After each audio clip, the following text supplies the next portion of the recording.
Hola. En el día de hoy vamos a hablar un poco de cuerpos extraños en vía aerodigestiva, es decir, los cuerpos extraños que se van tanto por las vías aéreas como por las vías digestivas. Bueno, los cuerpos extraños en la vía digestiva básicamente lo clasificamos en dos tipos. Cuerpos extraños por ingestión, es decir, los que se ingieren a través de la cavidad oral, y cuerpos extraños por aspiración, es decir, los que se aspiran y se van hacia las vías aéreas. Los cuerpos extraños son comunes en las edades extremas de la vida, estamos hablando en niños y envejecientes. En niños, ¿por qué? Porque los niños pues carecen de toda la dentadura y entonces no mastican adecuadamente los alimentos. En niños porque viven explorándose constantemente, ya se entran algo en la nariz, ya se entra algo en la boca y entonces eso, eso ocurre en ese sentido. Pues comentaba que los cuerpos extraños en los niños, ¿verdad? Eh, Siempre se están explorando al carecer de toda la dentadura. Los niños están comiendo, están corriendo, están hablando y eso hace que sea más fácil, más común que ocurra entonces en ellos. Con los envejecientes ocurre prácticamente lo mismo. Empiezan a carecer de dentición, empieza a disminuir la formación de saliva, lo que hace que tengan un bolo alimenticio menos formado. Y la otra cosa es que empieza también los trastornos de la pérdida de memoria con edad y todas esas cosas que hace que dificulte un poquito más la ingesta. Y entonces por eso en los envejecientes también es frecuente que encontremos cuerpos extraños. Sobre todo en los envejecientes las prótesis dentales, carnes, comida de cualquier tipo. Y en los niños básicamente lo que encontramos son cuerpos extraños metálicos o plásticos, ya sean monedas, eso es peligroso. Los niños, las monedas, las bolitas de las pistolas, las bolitas que le hacen los muñitos a las niñas. Entonces todo eso encontramos en cuerpos extraños en vía aerodigestiva. Como ya le decía, las monedas ocupan un 75%. Carnes, por ejemplo, usted está masticando, comiendo y un trozo grande de carne no hace una buena formación de ese bolo de gluten, entonces ese pedazo se queda ahí atragantado, no va ni afuera ni adentro y entonces va a provocar una obstrucción de las vías aéreas digestivas. Vegetales, múltiples veces encontramos granos de habichuela, granos de maíz, encontramos popcorn, las palomitas de maíz, es decir, que en un grupo grande de vegetales. Decir que todo niño que tiene secreciones unilaterales fétidas a través de la nariz, es decir, secreciones unilaterales fétidas en la nariz, podemos afirmar que tiene un cuerpo extraño hasta que demuestre lo contrario. Es decir, que una de las zonas más frecuentes de cuerpos extraños en los niños son las fosas nasales, se lo entran también en el pabellón auricular, en el conducto auditivo externo, pero en las fosas nasales, todo niño que tiene, y acuérdense de esto, todo niño que tiene secreciones fétidas unilaterales, es decir, que tiene secreciones solamente de un lado y que esas secreciones no huelen bien, ese niño tiene un cuerpo extraño hasta que usted demuestre algo contrario. Entonces tenemos que tener pendiente siempre eso, que quería recalcar esto en este momento. Lo más importante para el diagnóstico del cuerpo extraño es la sospecha de los padres, la sospecha de la persona que está alrededor, porque, bueno, el niño tenía algo en la mano y ya usted no ve que no lo tiene. ¿Dónde lo puso? ¿Dónde está? Entonces eso es la primera sospecha, el hecho de que ver que tenía algo en la mano, pues ya no lo tiene. Y entonces empiezan a aparecer los síntomas. En el caso de que el cuerpo extraño se haya desplazado por la vía aérea, lo primero que el paciente va a tener es estornudo, si es en la nariz, tos, si se fue para las vías más inferiores. Entonces, esa va a dar la sensación de obstrucción, que el paciente va a empezar con falta de aire, va a empezar con fatiga. Y si se fue por las vías por las vías digestivas, pues entonces el paciente va a tener disfagia, es decir, esa molestia al tragar que poco a poco se va a convertir en odinofagia, se va a convertir en dolor. Y no solo eso, sino que el paciente va a tener la hipersalivación. Y la hipersalivación se denomina cialorrea. Así que el paciente va a tener cialorrea. Y todo esto, si eso te empieza a comprimir el aparato respiratorio, ¿qué va a pasar? pues el paciente va a empezar a tener disnea, va a empezar a tener dificultad para respirar. Y aquí están las localizaciones de los cuerpos extraños por ingestión, es decir, lo que se ingiere en los pacientes. La localización más común del cuerpo extraño por ingestión es el espacio cricofaríngeo, es decir, es el espacio que está posterior al cricoides, en la unión de la porción más inferior, en la hipofaringe, la zona donde está el cricoides, que es el anillo laringio, y por detrás ya la entrada prácticamente esofágica. Podemos ir donde está ahí el esfínter esofágico inferior, es decir, el espacio postcricoideo o espacio cricofaríngeo. Esa es la zona. Si le preguntáramos cuál es la localización más común de cuerpo extraño por ingestión, la más común es esa, el espacio postcricoideo o espacio cricofaríngeo. Ahí es donde se quedan la mayoría de las veces los cuerpos extraños cuando se ingieren, que van a producir presión externa. Van a producir presión de manera externa a las vías aéreas que pudieran tener compromiso entonces también aéreo. Otra zona donde se quedan los cuerpos extraños es en más o menos el tercio medio del esófago, donde la aorta y el bronquio izquierdo le hacen una presión externa al esófago. Lo presionan externamente, por lo que el esófago tiene ese punto de estrechez ahí y muchas veces se pueden quedar ahí atragantados, ahí detenidos los cuerpos extraños. Y la otra zona donde se quedan los cuerpos extraños es en el esfínter esofágico inferior, es decir, en la parte más inferior, que ya de ahí no pasa, pues entonces ahí lo encuentra. Es importante en la historia clínica del cuerpo extraño por ingestión preguntarle al paciente dónde usted se lo siente. El paciente es capaz de decirle, no, mire aquí que yo me lo siento, o es aquí que me lo siento, o es en la parte más inferior. El paciente lo puede decir y eso nos va a dar una idea a nosotros de dónde empezar a ubicar ese cuerpo, extraño. Tenemos que tener pendiente, pues, que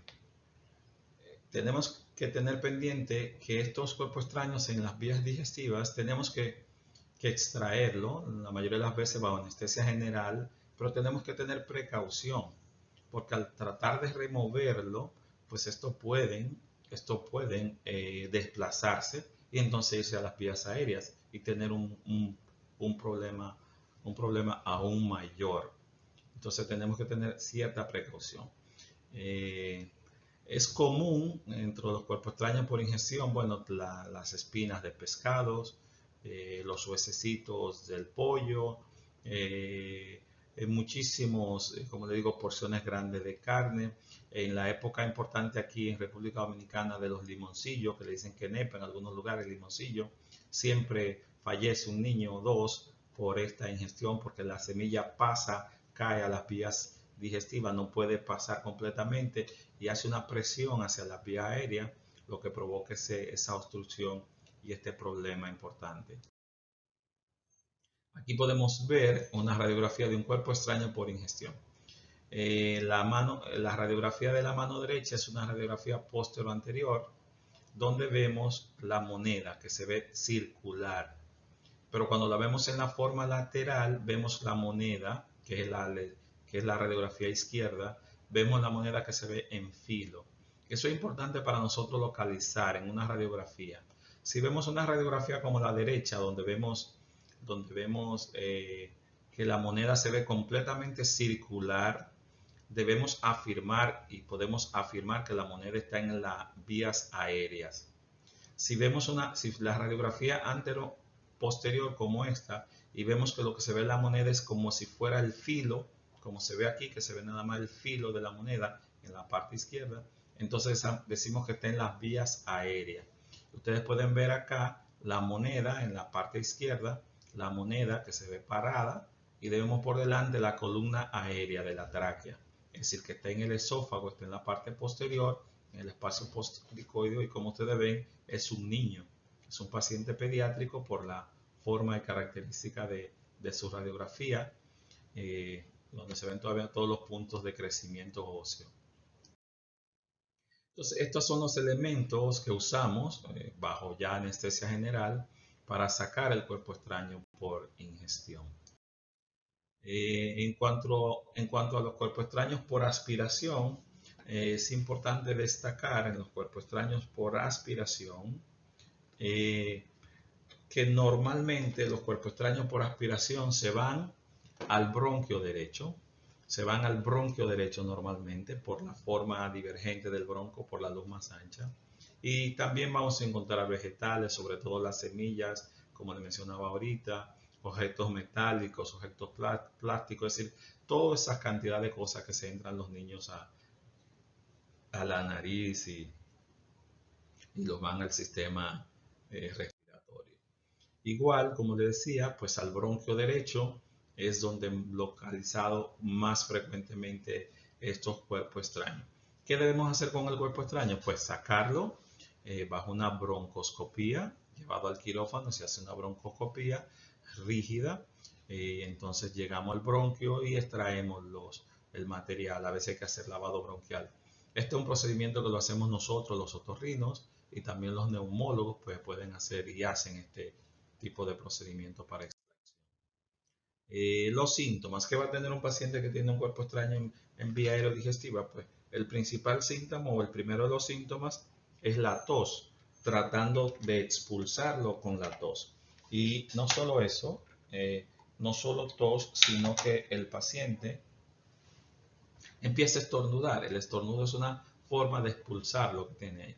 Entonces el paciente también va a empezar a tener disfonía, es decir, una pérdida, una disminución en el calibre de la voz, disnea, ya esa falta de aire, y si obstrucción, pues va a haber un colapso pulmonar de ese lado. Y muchos de los pacientes van a hacer lo que llama una atelectasia pulmonar. En otros casos, cuando hay un bloqueo parcial de la unidad bronquial, lo que vamos a sentir son esas sibilancias y en ese momento puede aparentar un ataque de asma, es decir, un niño puede aparentar que lo que tiene un ataque de asma porque escuchamos toda esa sibilancia y lo que ha ocurrido es que hay un bloqueo parcial del bronquio. Pero a medida que ese cuerpo extraño se mantiene ahí, empieza el edema, empieza el problema obstructivo y ya empieza toda la dificultad que conlleva un bloqueo completo de un segmento bronquial, lo que pudiera llegar a tornar hasta una atelectasia, como ya le digo. Atelectasia es que todo el pulmón se colapsa completamente. Y aquí vemos un pulmón a la izquierda colapsado. En realidad no colapsado, vemos acá un sprint parecido a los sprints que usan los bolígrafos en la radiografía lateral de la izquierda, y en el de la derecha aquí lo vemos también. En el de la derecha también lo vemos cómo se nota visiblemente el sprint en el bronquio derecho, como lo vemos en la radiografía de la izquierda.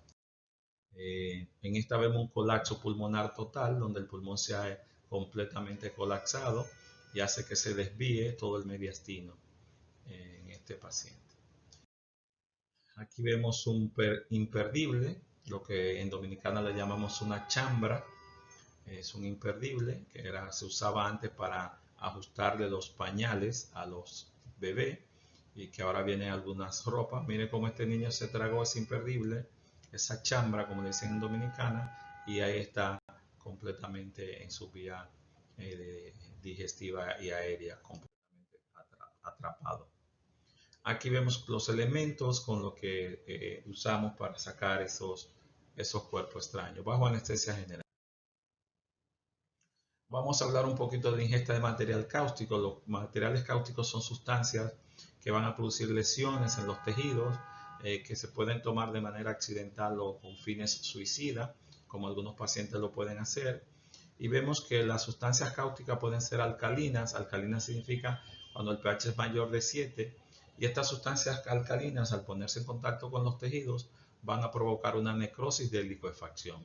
Es decir, se van a licuar las proteínas de las células, produciendo la necrosis. Si es un ácido, es que tiene un pH menor de 7, al ponerse en contacto con los tejidos, va a provocar una necrosis de coagulación. Y los neutros, es decir, los pH que son igual a 7, lo que provocan es irritación. Es importante cuando un paciente ingiere una sustancia, pues saber qué tipo de pH tiene, porque así vamos a ver la calidad de la lesión que va a provocar. Lo ideal es tener el contenido de la botella para leer en la etiqueta qué sustancia contenía lo que se ingirió. Aquí en República Dominicana se hizo muy común en una ocasión los pacientes tratar de suicidarse tomándose tomándose 3 pasitos, es decir, un veneno para rata, que es un órgano fosforado, y otras sustancias. Entonces teníamos que bregar mucho con esto, pero siempre es bueno saber el pH primero de las sustancias para ver el grado de lesión.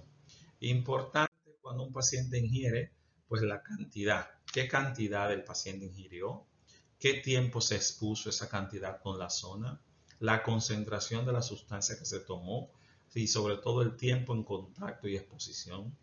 Entonces ese paciente va a tener 2 fases después de ingerir ese material. Una fase aguda, que es la fase donde se produce toda la inflamación, se produce todo el edema. Un periodo de latencia, que ya es un periodo donde va a disminuir la inflamación. Y un periodo de estrechez, una fase de estrechez. Ustedes han visto por ahí pacientes, por ejemplo ahora en Dominicana se ha puesto de moda el uso del llamado ácido del diablo, que creo que es el plomerito, creo que es una sustancia para limpiar los lugares. Entonces, si un paciente ingiere eso, va a producir una quemadura grande que al final va a producir estrechez, y esa estrechez va a impedir que ese esófago se colapse, y finalmente esos pacientes van a necesitar cirugía de reconstrucción esofágica. Entonces eso tenemos que tenerlo bien pendiente. En caso de los pacientes, no tratar de provocar el vómito del paciente, porque entonces lo que entró, igual como sale, va a quemar y entonces va a tener doble quemadura. Tratemos de diluirlo con agua, con leche, lo que sea. Nunca tratar de neutralizarlo, es decir, que si se tomó un ácido, darle un álcali, porque esa neutralización produce calor. Como si ustedes recuerdan en química, cuando usted une un ácido con una base, un ácido con un álcali, lo que produce es una efervescencia, y eso es un proceso que va a liberar calor, y ese calor lo que va a hacer es que va a seguir quemando. Entonces debemos dar analgésicos para quitar el dolor, antiinflamatorios esteroideos para tratar de disminuir ese grado de inflamación y probablemente disminuir las estrecheces, que es lo que queremos evitar las estrecheces, y antibióticos. Algunos autores no están de acuerdo con el antibiótico, pero podemos dar antibióticos en estos pacientes para tratar de bajar el proceso inflamatorio y evitar que ocurra una infección secundaria bacteriana.